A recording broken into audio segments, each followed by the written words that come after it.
Assalamualaikum warahmatullahi wabarakatuh. Kembali lagi bersama saya Muhammad Ramli Kusuma. Dalam kesempatan kali ini saya ingin menjelaskan atau menerangkan tentang zakat. Nah, lalu apa aja sih yang saya akan jelaskan dalam kesempatan kali ini?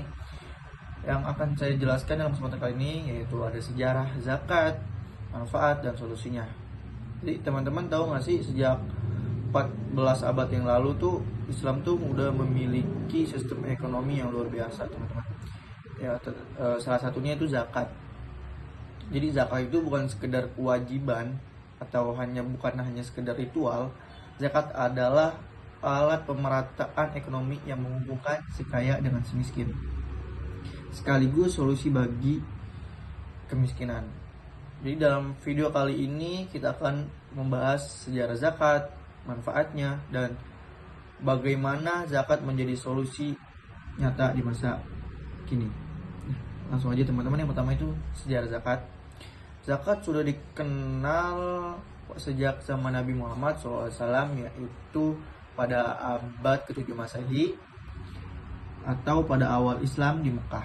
Zakat masih bersifat anjuran moral, namun setelah hijrah ke Madinah Nabi Muhammad SAW, zakat menjadi kewajiban hukum yang terorganisir.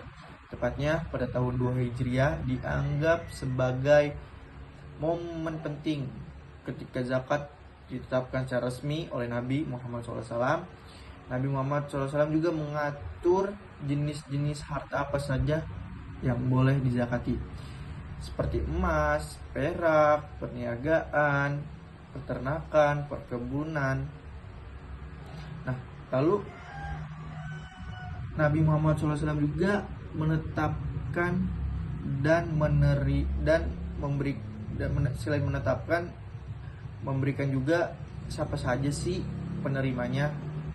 Nah, mengenai menetapkan, Nabi Muhammad SAW menetapkan, contohnya dalam emas itu 85 gram. Ketika emas kita atau harta emas kita telah mencapai 85 gram dan sudah mencapai haul dan nisab, maka zakat yang harus dikeluarkan yaitu 2,5%, teman-teman.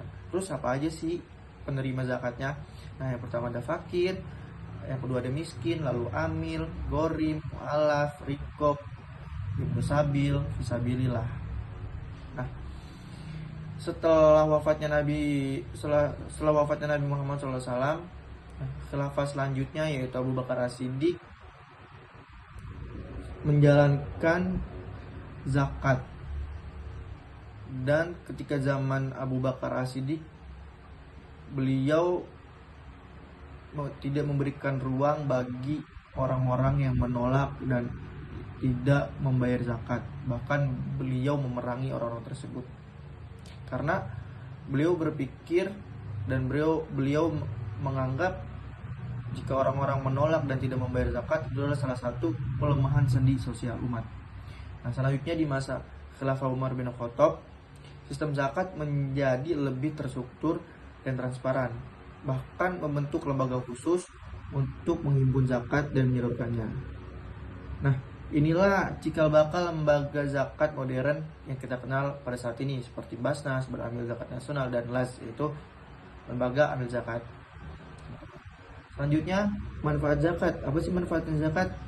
Zakat bukan hanya ibadah, tapi juga sistem ekonomi dan sosial yang membawa banyak manfaat, mengurangi kemiskinan dan kesenjangan sosial. Zakat membantu mereka yang membutuhkan seperti fakir, miskin, dan duafa agar mampu memenuhi kebutuhan dasar kehidupan sehari-harinya dan bahkan berusaha untuk mandiri. Zakat juga itu membersihkan harta dan jiwa. Kata zakat sendiri yang berarti penyucian. Dengan berzakat kita membersihkan harta dari hak orang lain serta membersihkan hati dari sifat tamak dan egois, meningkatkan solidaritas dan keadilan sosial. Zakat membangun rasa kepedulian antar umat. Orang kaya tidak hanya memikirkan diri sendiri tetapi ikut menegakkan kesejahteraan bersama, mendorong pertumbuhan ekonomi umat.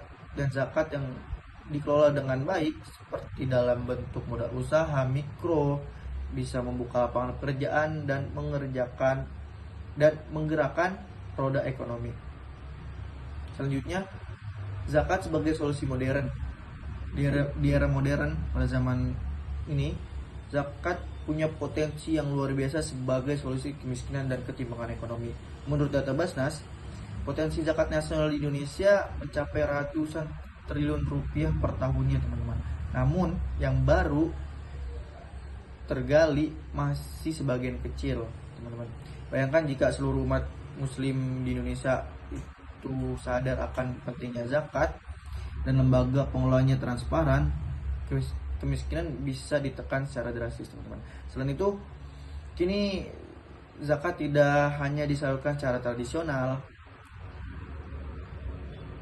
Ada zakat produktif, yaitu penyaluran dana zakat dalam bentuk modal usaha, pelatihan kerja, atau pemberdayaan ekonomi. Model ini membuat penerima zakat tidak hanya menerima, tetapi juga bertransformasi menjadi pemberi zakat yang menjadi solusi sosial global, dari bantuan bencana, pendidikan, hingga kesehatan, yang semuanya bermula dari niat tulus untuk sesama. Sebagai statement penutup, zakat bukan sekedar angka atau kewajiban tahunan, ia adalah cerminan keimanan dan wujud kasih sayang sosial. Dengan zakat, kita bukan hanya membantu sesama, kita juga membangun dunia yang lebih adil, bersih, dan penuh berkah. Mungkin cukup sekian dalam kesempatan kali ini. Kurang lebihnya mohon maaf. Assalamualaikum warahmatullahi wabarakatuh.